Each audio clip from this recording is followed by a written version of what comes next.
प्रिय दर्शकों, कुंडली ज्ञान में आपका स्वागत है। मैं आपकी ज्योतिष मित्र रूपाली। अपनी वीडियो की श्रृंखला को आगे बढ़ाते हुए आज हम बात करेंगे कन्या लग्न के जातकों के बारे में। कन्या लग्न के जातक जिनका स्वामी ग्रह बुध होता है, इनका जो स्वभाव होता है, इनके अंदर क्या खासियत होती है, ये हम सबसे पहले बात करेंगे। उसके बाद हम बात करेंगे कारक ग्रह, मारक ग्रह, राजयोग, रत्न और बीज मंत्र। इनके लिए शुभ दिन कौन से हैं, इनके लिए अशुभ दिन कौन से हैं, फिर हम इन चीज़ों की चर्चा करेंगे।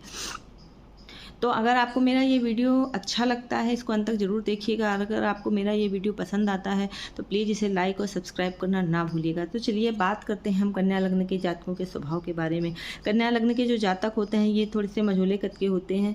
इनका भरा हुआ चेहरा होता है, ज्ञान की लालसा इनके अंदर बनी रहती है, कई फील्ड में सफलता हासिल करते हैं। इनकी एक खासियत होती है कि ये बहुभाषी होते हैं, इनको कई भाषाएँ सीखने का बड़ा शौक होता है। ये एक से ज़्यादा भाषाएँ बोल लेते हैं और इनको अपने स्थान से दूर जाकर ज़िंदगी में ज़्यादा तरक्की प्राप्त होती है। ये बहुत बुद्धिमान होते हैं क्योंकि बुध जो है बुद्धि का कारक है और बुध जो है इसमें स्वामी ग्रह है, इस कुंडली का मालिक है, तो ऑटोमेटिक ये स्वभाव इसके अंदर होगा। ये अच्छा प्रवक्ता होता है और कन्या लग्न के जो जातक होते हैं इनको मार्केटिंग के क्षेत्र में इनको ज़्यादा सफलता मिलती है क्योंकि और ये अच्छे राजनेता भी हो सकते हैं क्योंकि बुध लग्न के जो जातक होते हैं बोलने में बहुत एक्सपर्ट होते हैं। तो ये कुछ खासियत हैं इनके अंदर जो बुध लग्न वाले हैं। तो चलिए हम बात करते हैं अपने कारक मारक ग्रहों की। जो ये पहला जो भाव है, यहाँ पे 6 नंबर की राशि लिखी हुई है।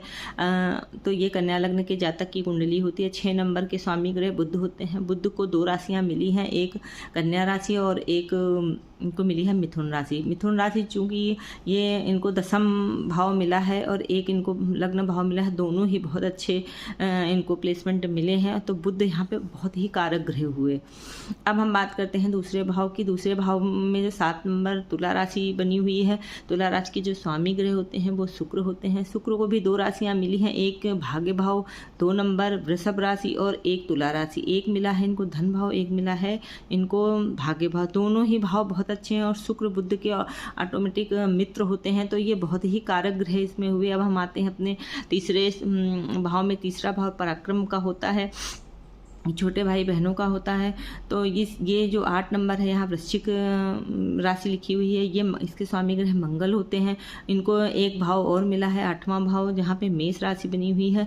इन दोनों के जो स्वामी होते हैं वो मंगल होते हैं। मंगल चूँकि बुध के मित्र नहीं होते हैं, शत्रु होते हैं, तो ये कुंडली और इनको प्लेसमेंट भी बहुत अच्छा नहीं मिला है। तो इस कुंडली में मंगल जो है अतिमारक हुए। एक मारक होता है, एक अतिमारक हम कह सकते हैं।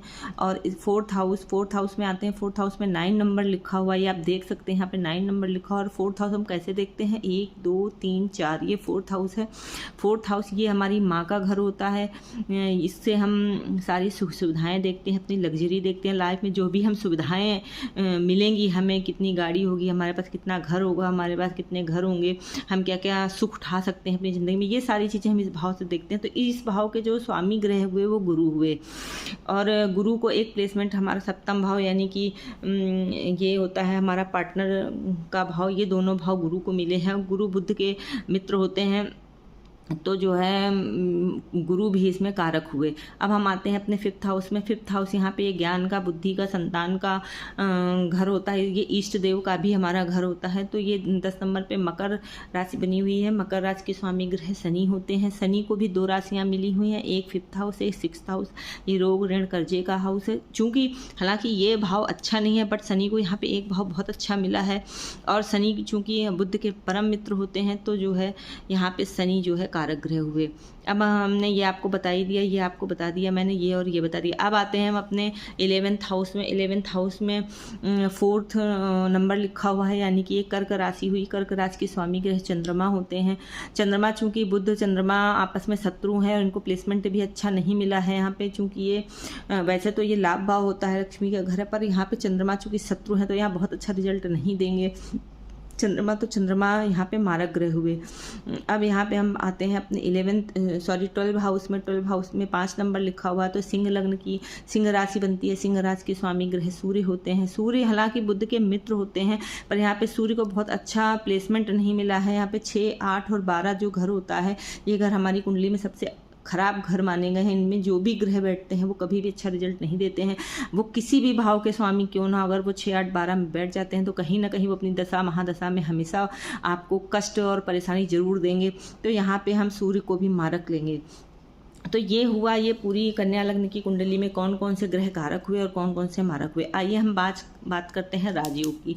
तो राजयोग की हम बात करते हैं तो अगर यहाँ पे 6 नंबर की राशि लिखी हुई है और यहाँ अगर बुध बैठ जाएं, अगर यहाँ पे बुध बैठ जाएं तो ये एक बहुत ही अच्छा जो है एक, क्योंकि यहाँ पे बुध उच्च के हो जाते हैं और ये भद्र पंच महापुरुष नामक योग बनाते हैं, जिससे जातक अपनी जीवन में हर सफलता प्राप्त करता है अपनी बोलने की शक्ति से, अपने बोलने की जो उसके अंदर जो वाक्पटुता जिसको बोलते हैं, एक बोलने की जो कला उसके अंदर है, उससे वो अपनी लाइफ में वो सारी सुख सुविधाएँ प्राप्त करता है जो वो चाहता है। इसी तरह से अगर 9 नंबर की राशि यहाँ पे लिखी है, ये धनु राशि, अगर यहाँ पे गुरु बैठ जाएं तो ये जो है हंस पंच महापुरुष नामक योग बनाता है। इसमें वो अपने ज्ञान से, अपने तर्क से, अपनी ज्ञान का यूज करके वो अपनी ज़िंदगी में सारी सुख सुविधाएँ प्राप्त कर सकता है जो वो ज़िंदगी में चाहता है। इसी तरह से गुरु अगर यहाँ पे बैठ जाएं तो यहाँ पर भी वो हंस पंच महापुरुष नामक योग बनाते हैं।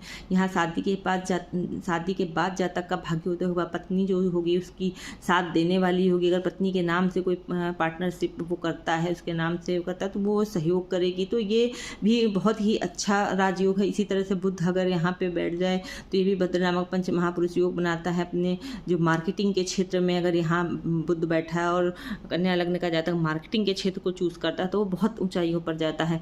इसी तरह से 2 नंबर जो यहाँ पे लिखा हुआ है, यहाँ पे अगर शुक्र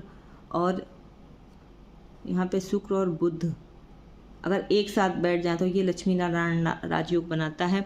मतलब इंसान जो ये जातक है, कन्या लग्न वाला जो जातक होता है, उसको हर सुख सुविधाएं, वो ज़िंदगी में अपनी हर लग्जरी को प्राप्त कर लेता है, अपनी हर सुख सुविधाओं को प्राप्त करता है। तो ये बात हुई हमारी कन्या लग्न के जातक की जो कुंडली होती है उनके कुछ राजयोगों की। अगर आपकी कुंडली में राजयोग नहीं है तब आप इन चीज़ों का कैसे लाभ उठा सकते हैं, कैसे उनका जो है बेनिफिट ले सकते हैं। तो उसके लिए आप सबसे पहले अपने लग्न को मजबूत करिए।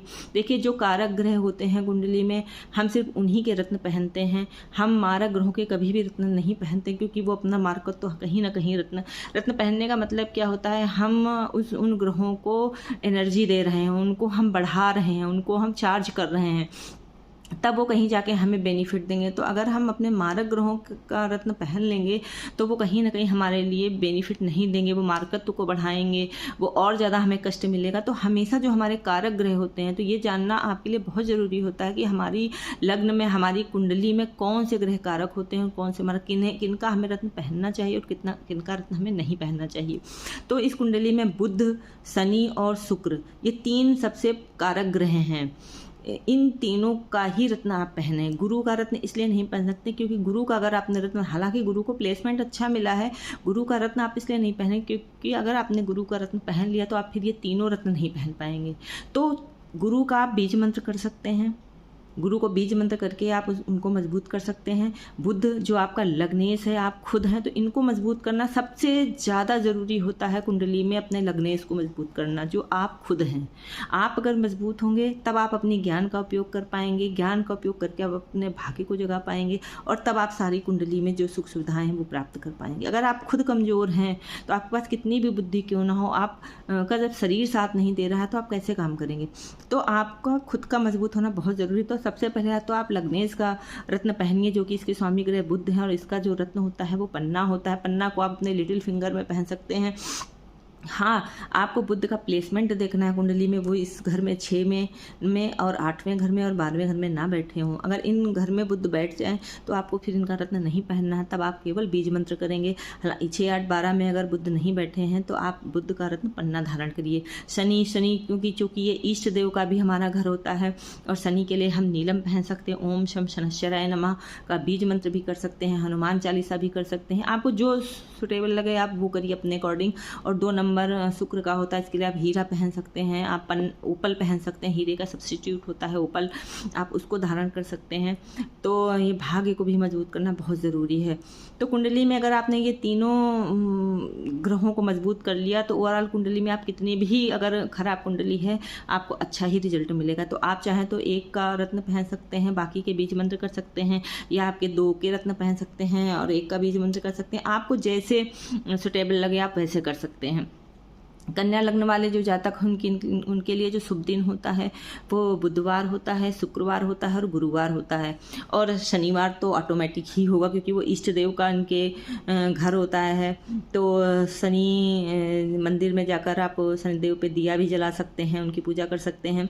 तो ये इनके लिए शुभ दिन में शुभ रंग कौन कौन से होते हैं, तो शुभ रंग में एक हरा रंग होता है, एक सफ़ेद और एक पीला, एक नीला। तो ये बात हुई हमारी आज कन्या लग्न के जातकों के बारे में। तो दर्शकों, अगर आपको मेरा ये वीडियो पसंद आया हो तो प्लीज़ इसे लाइक और सब्सक्राइब जरूर करिएगा। जय श्री कृष्णा।